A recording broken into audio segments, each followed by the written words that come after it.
Hai semua, Assalamualaikum. Saya Afiq daripada Cikgu Kereta. Bertemu lagi kita pada hari ini untuk membincangkan masalah aircon pada Nissan Vanette. Yang saya masukkan adalah model C22. Model yang paling banyak ada di atas jalan raya untuk model van lah. Okay, baik untuk bawa family, untuk kerja, untuk angkat barang. Van ni memang serba boleh. Jadi, video kali ini saya nak kongsikan mengenai salah satu Vanette yang datang ke bengkel kami yang pada awalnya hanyalah terlalu sejuk, kemudian dia jadi kurang sejuk, kemudian jadi kadang-kadang tak sejuk, kemudian terus tak sejuk langsung. Kenapa jadi macam tu? Jom!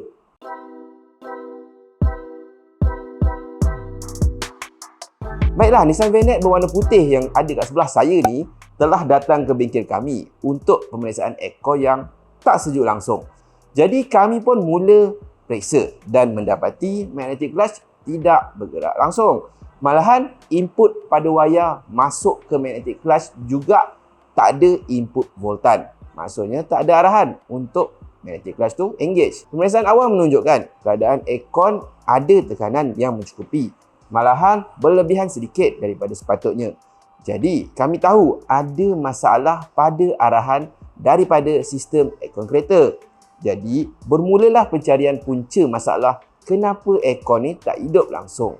Yang pertama, kita mula-mula periksa dahulu amperage pada magnetic clutch kompresor. Bacaannya cantik.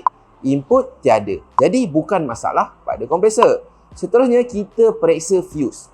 Alamak, sistem dah bukan lagi original.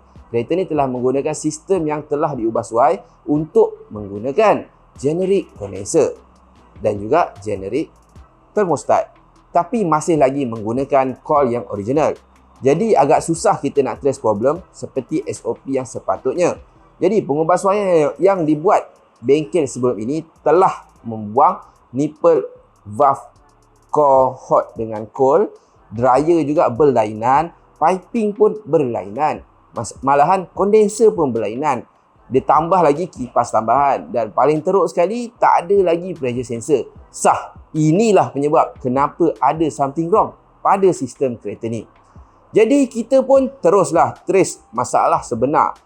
Jadi dan kita jumpalah masalah itu iaitu pada termostat. Ya, van ini juga telah diubah suai untuk menggunakan termostat yang generik. Bila kita periksa termostat yang ada kat dalam kereta tu, dalamannya sudah haus sehingga menyebabkan tiada konektiviti pun pada kedua-dua terminal yang ada pada termostat tu. Maka inilah penyebab kompresor tidak engage langsung. Jadi seterusnya kita buka dan periksa sambungan besi untuk rasa suhu pada cooling coil pun putus juga. Okey, dah jumpa dah kenapa sistem tak hidup pun. Okey, sekarang kita dah jumpa apa puncanya dia tak hidup langsung. Jadi step seterusnya semestinya pemeriksaan biasa iaitu pemeriksaan kesihatan minyak kompresor. Agak susah nak cocok valve core van ni sebab dia terselindung di sebalik kompresor. Jadi kita pun bersedia untuk periksa minyak aircon kereta ni melalui pembukaan salah satu fitting. Jadi kita cuma longgarkan sedikit sahaja salah satu fitting. Minyak dah hitam. Seperti saya kongsikan sebelum ni, minyak kompresor sepatutnya berwarna putih. Kemudian dia akan jadi hijau, kuning, coklat, kemudian dia akan jadi hitam. Jadi, hitam adalah yang paling teruk. Saya terus suggest customer untuk tukar keseluruhan sistem kerana seluruh sistem sudah penuh dengan minyak yang hitam dan likat. Penukaran seluruh sistem adalah amat penting supaya masalah tidak akan berulang lagi. Ya, kita boleh je tukar sikit-sikit, tapi dia akan berulang lagi. Jadi customer pun setuju dan kita pun terus keluarkan sepenuhnya dan pasang yang baru. Nipple valve core juga kita tambah yang baru supaya gas boleh dimasukkan dengan mudah. Dan kemudian kita senanglah nak troubleshoot jika ada masalah lagi pada masa hadapan. Okey, selesailah penukaran semua pemasangan komponen-komponen baru kepada Nissan Vanette ni. Jadi kita vacuum 30 minit dan masukkan gas ikut spek iaitu 600 gram serta minyak 110 ml. Kemudian kita pandu dan kita periksa aircon dapat 15 darjah Celsius pada corong aircon. Hidup mati dalam keadaan panas tengah hari serta kompresor hidup mati sepenuhnya. Alhamdulillah, settle dah masalah aircon Vanette ni. Jadi, apa yang kita belajar daripada kisah kali ini? Ya, betul. Semua orang boleh buat aircon. Malahan nak ubah suai pun boleh.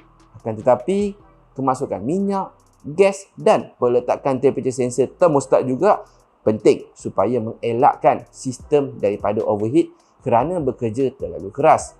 Okey, saya simpulkan apa yang berlaku kepada Nissan VNet ni ya. Yang pertama, dia tak hidup langsung sebab thermostat rosak. Jadi, tiada arahan untuk aircon ni hidup. Yang kedua, kenapa thermostat rosak? Sebab temperature sensor thermostat tu putus. Yang ketiga, sistem overheat. Sebab minyak terlalu sedikit. Yang keempat, macam mana boleh overheat? Aircon hidup tak mati langsung walaupun dah sampai suhu yang driver nak. Yang kelima, sistem tak mati. Tak mati langsung sepanjang perjalanan. Sebab bengkel sebelum ni buang pressure sensor. Jika ada sensor, perkara ni mungkin dapat diselamatkan.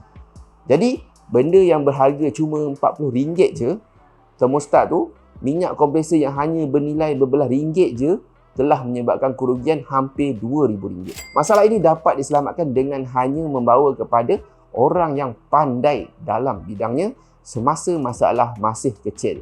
Ingat kawan-kawan, aircon adalah benda yang bagi anda semua tak nampak, hanya rasa.